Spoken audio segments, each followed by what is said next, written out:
مکتوب نمبر 244، یہ مکتوب شریف جناب ملا صالح کولابی صاحب کی طرف صادر کیا گیا، اس بارے میں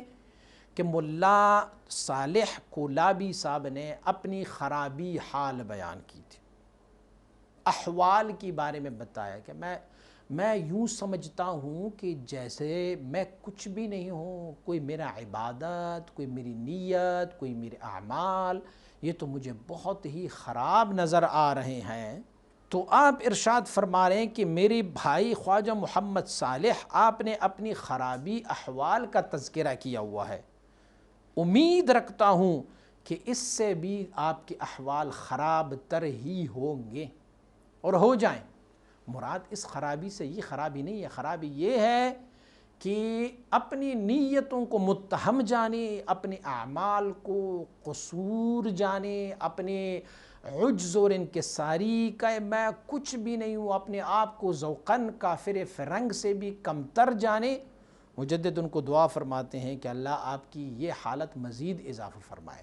کیونکہ جتنی پستی ہوگی اتنی ہی رفعت آپ کو ملتی جائے گی۔ من تواضع للہ رفعہ اللہ،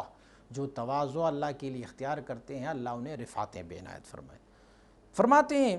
جو اس خرابی جس کی طرف آپ نے اشارہ کیا ہوا ہے، اس خرابی کے بارے میں نے ایک مکتوب اپنی فرزند ارشد کو انہی دنوں میں لکھا ہوا ہے، تو آپ وہاں سے اس خرابی کی معلوم کر لیں۔ خواجہ محمد سعید رحمۃ اللہ تعالی کے نام ایک مکتوب شریف لکھا ہے۔ اگر آپ یہ جانتے ہیں کہ جہاں پر آپ ہیں وہیں پر اگر آپ چند روز رہیں اور ساتھیوں کی جمعیت وہاں حاصل ہو اور آپ کی صلاح وہاں ہو تو آپ چند اور دن وہاں رک جائیں۔ فقیر بھی انشاءاللہ نزدیک تر ارادہ سفر جناب حضرت مرشد والا شان حضرت دلی کی سفر کا ارادہ رکھتا ہوں کہ استخارہ اور توجہات اس سفر کی باعث ہے، تو یہ جو مقام ہے میرا، اسے میں اپنی فرزند ارشد خواجہ محمد معصوم رحمۃ اللہ تعالی کے سپرد کرتا ہوں۔ انہیں میں نے ولایات میں داخل فرمایا ہوا ہے اور میں فقیر یہاں پر ان کی ولایت میں مہمان اور مسافر کی طرح بیٹھا ہوا ہوں۔ یعنی اب میرا یہ مقام نہیں ہے، یہ مقام میں نے اپنی بیٹے کو دیا ہوا ہے اور میں انہی کے مقام میں جیسے مسافر بیٹھا ہوا ہوں۔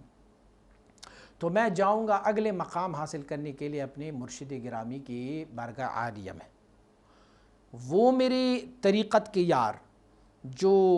داخلی طریقہ عالیہ نقشبندیہ ہو گئے ہیں، علی الخصوص میر سید مرتضیٰ اور مولانا شکر اللہ اور میر سید نظام، انہیں میری طرف سے بہت ساری دعائیں، اور میرا بیٹا جو خواجہ محمد صادق آپ کے ساتھ ہے اور تمام ان کے برادران اور آپ کی